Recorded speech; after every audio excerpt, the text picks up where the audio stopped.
안녕하십니까, 이찬맨입니다. 오늘은 인형 친구들과 함께 책 먹는 여우를 한번 읽어보겠습니다. 책을 먹겠다고. 프란치스카 비어만 글 그림 김경연 옮김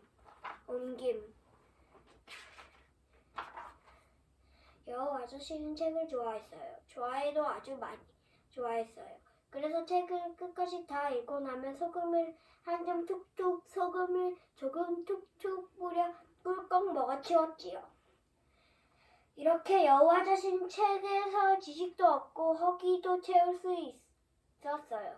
하지만 여우 아저씨는 워낙 식성이 좋아서 먹어도 여전히 배가 고팠어요. 하루에 적어도 3끼는 먹어야 되는데 책값이 좀 비싼가요? 가난뱅이라 책을 마음껏 살 수 없는 여우 아저씨는 벌써 가구들을 모두 점포당에 맡겼어요. 전당포는 물건을 맡아주고 돈을 꾸어주는 것이지요. 이제 아저씨께 남은 거라고는 책상 하나, 낡은 침대 하나, 간당거리는 의자 하나밖에 없어요. 근데 이걸 어쩌죠? 뱃속에 책을 쏙 집어넣으면 넣을수록 먹고 싶은 마음도 쑥 더 자라겠어요. 여우 아저씨는 반날 없이 배가 고팠고 힘이 없어 책도 잘 보이지 않았어요.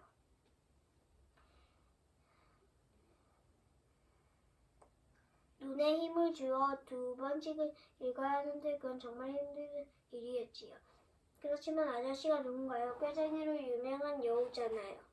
아저씨는 벌써 오래전부터 한 건물을 눈여겨보아 두었습니다. 그곳에 있는 책장들에는 깜짝 놀랄 만큼 많은 책들이 꽂혀 있었어요. 아저씨가 어릴 때 단골로 다녔던 길모퉁이 서점보다 10배, 100배, 아니 1000배 많은 책이 있었어요. 그 건물에서 구수한 종이 냄새가 펄펄 났어요. 건물 안으로 들어가 보니 이게 웬 떡? 운동장만큼이나 넓은 방들마다 책으로 가득 찬 많은 책장이 가지런하게 세워져 있었어요. 맛있겠다, 맛있겠어. 여우 아저씨는 쩝쩝 입맛을 다셨어요. 이것은 공짜로 책을 빌려볼 수 있다니 꿈만 같았죠. 그 후 아저씨는 매일매일 도서관에 갔어요. 과연 어떤 책들이 입맛을 당기는지 살짝 알아보려고 쫄쫄 핥아보고 킁킁 냄새를 맡고 이것저것 몇 쪽을 맡아보았지요. 그리고 입맛에 맞는 걸 찾으면 가방에 쓱 집어넣고 집으로 와요. 여우 아저씨는 꽤 오랫동안 도서관 나들이를 다녔어요. 하지만 꼬리가 길면 잡힐 뻔 사람들이 누군가 책을 갉아먹는다며 불평하기 시작했죠. 도서관 사도 많은 책이 침에 흠뻑 젖어있는 것을 보았어요. 사서는 책을 관리할 뿐만 아니라 도서관을 운영하기 위한 전문적인 일들도 하지요. 그런 책에서는 꽤나 역겨운 짐승 냄새가 나지 뭐예요. 게다가 어떤 책들은 송두리째 없어져 버렸고요.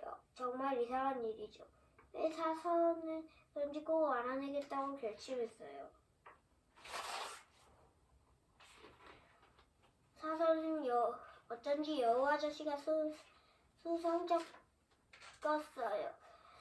곰곰이 생각해보니 여우 아저씨는 빌려간 책을 아직 한 권도 돌려주지 않았어요.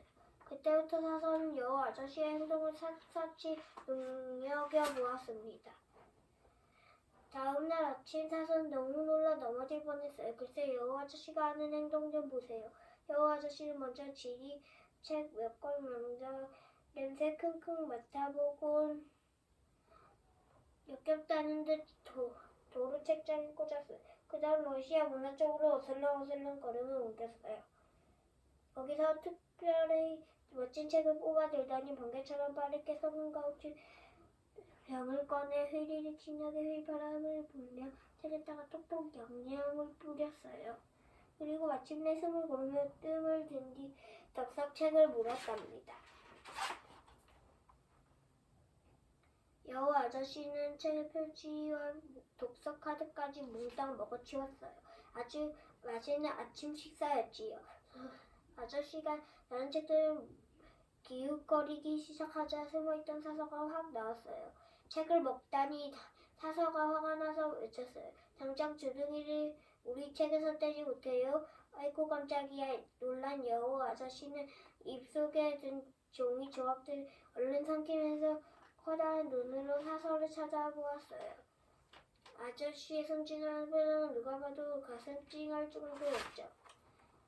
책은 그렇게 이용하는 게 아닙니다. 사서는 은행장을 놓으며 여우 아저씨에게 말했어요. 오늘부터 당신은 출입 금지예요. 여우 아저씨는 어깨를 축 늘어뜨린 채 터덜터덜 집으로 돌아갔어요. 이제 좋은 시절은 다 끝나버린 거예요. 읽을 것도 먹을 것도 구할 데가 없어진 불쌍한 여우 아저씨. 식문들을 먹으며 겨우겨우 버텼어요. 심지어 집 뒤에 있는 헌 종이 수감을 뒤지기도 했지요. 그런 음식만 먹는 여우 아저씨는 마침내 소화불량까지 걸리고 말았어요. 뿐만 아니라 비단결처럼 곱던 털도 점점 윤기를 잃어갔지요. 얼마나 책이 먹고 싶었던지 여우 아저씨는 밤마다 꿈을 꾸었어요. 600쪽이 넘는 두꺼운 책이 나오는 꿈을요. 그러나 아침에 눈을 뜨면 뱃속에선 여전히 꼬르륵 소리가 났지요. 불쌍한 처지였어요. 그러다가 마침내 나쁜 생각을 하게 되었어요. 이러다간 남에게 절대 패 끼치지 않고 살아왔는데 도서관 상권만 빼면 말이죠. 여우 아저씨는 뚱뚱이 할머니한테 털모자를 빌렸어요. 털모자를 푹 눌러쓰고 가방을 메고 아저씨는 길을 떠났어요. 바로 귀모튼 서점을 향해. 서점에 도착한 여우 아저씨 문을 쾅쾅 박차고 들어와 외쳤어요. 손 들어, 이건 장난이 아니다. 당장 내 방에 책을 넣어라. 허튼 무서운 짓을 하면 엉덩이를 물어줄 테다. 사람들은 너무 무서워서 꼼짝도 못했어요. 서점 주인은 얼른 가방에 책을 채워주었어요. 24권이나 되는 두꺼운 책들로 가방을 채워주자 여우 아저씨는 서점을 떠났어요.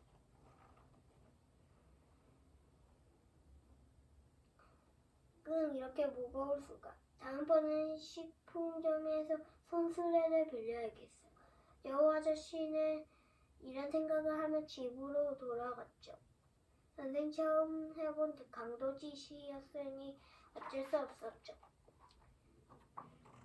여우 아저씨는 집에 오자마자 첫 번째 책을 넘기며 읽기 시작했어요. 7번째 책을 거슬럽게 먹으려는 순간 초인종이 울렸어요. 당신을 체포하겠소. 하면서 매우 불룩한 경찰관이 소리쳤어요. 책을 훔치는 것은 아주 못된 짓을 했기 때문이요. 그러니까 사람들은 그 강도가 여우 아저씨라는 걸 알아보았던 거예요. 뚱뚱이 할머니의 털모자를 썼는 데서 말이죠. 결국 이렇게 되는 거다. 여우 아저씨는 사장을 들어놓고 100번, 1000번, 아니 수십만 번 용서를 빌었지. 아무 소용이 없었어요.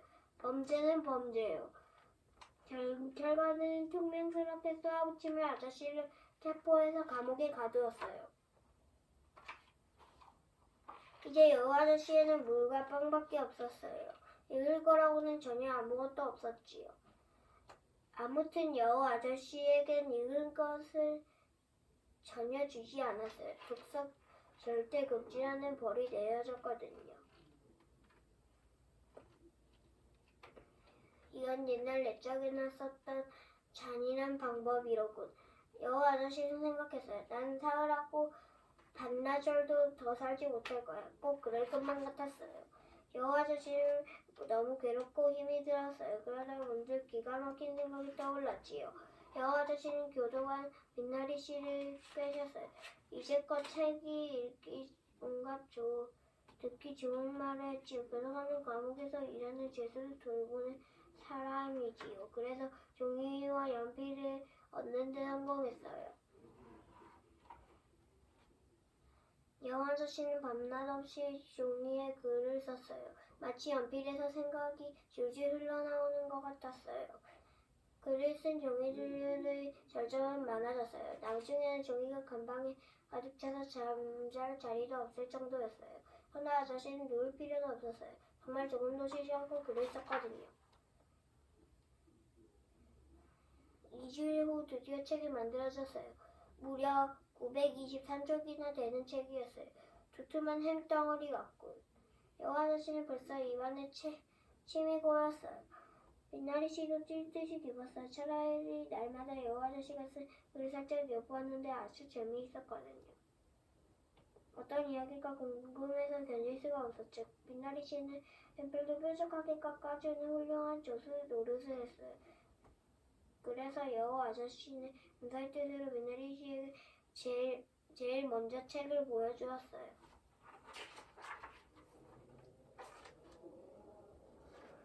빛나리 씨는 이틀 동안 일하러 가지 않았어요.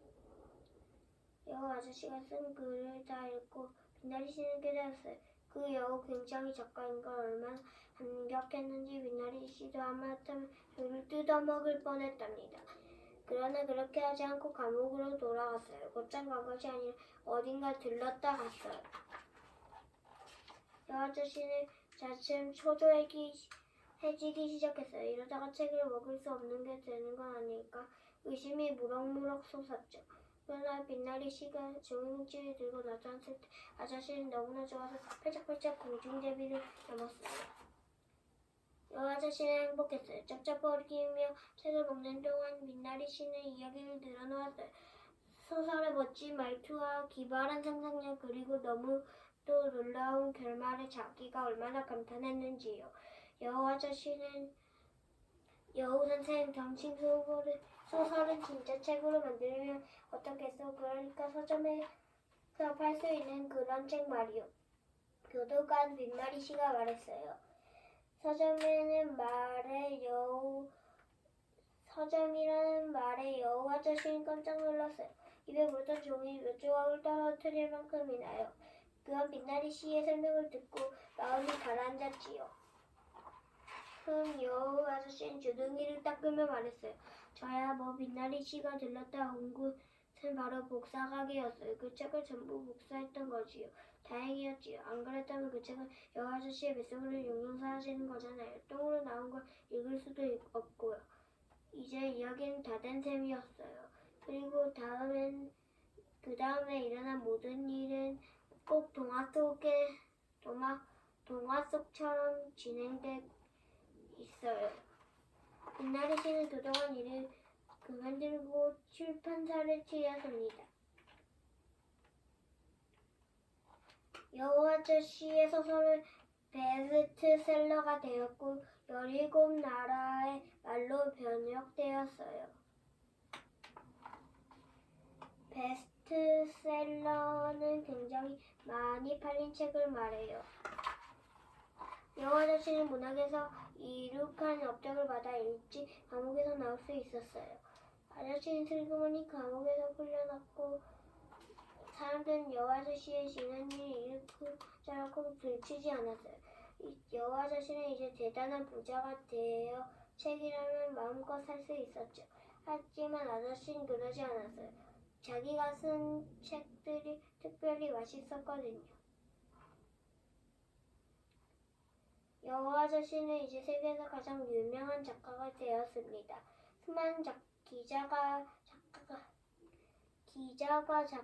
된 여우 아저씨를 기사로 다루고 수많은 비평가가 여우 아저씨의 작품을 연구했어요. 다만 왜 여우 아저씨의 모든 소설에는 언제 소금 한 봉지와 후추 한 봉지가 들어있는지는 아무도 몰랐답니다. 쉿, 아무에게도 말하지 마세요. 우리만의 비밀이니까.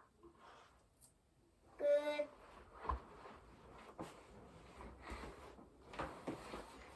오늘 이야기는 책 먹는 여우였습니다. 다음엔 책 먹는 여우 두 번째 이야기를 들려줄 거예요. 안녕.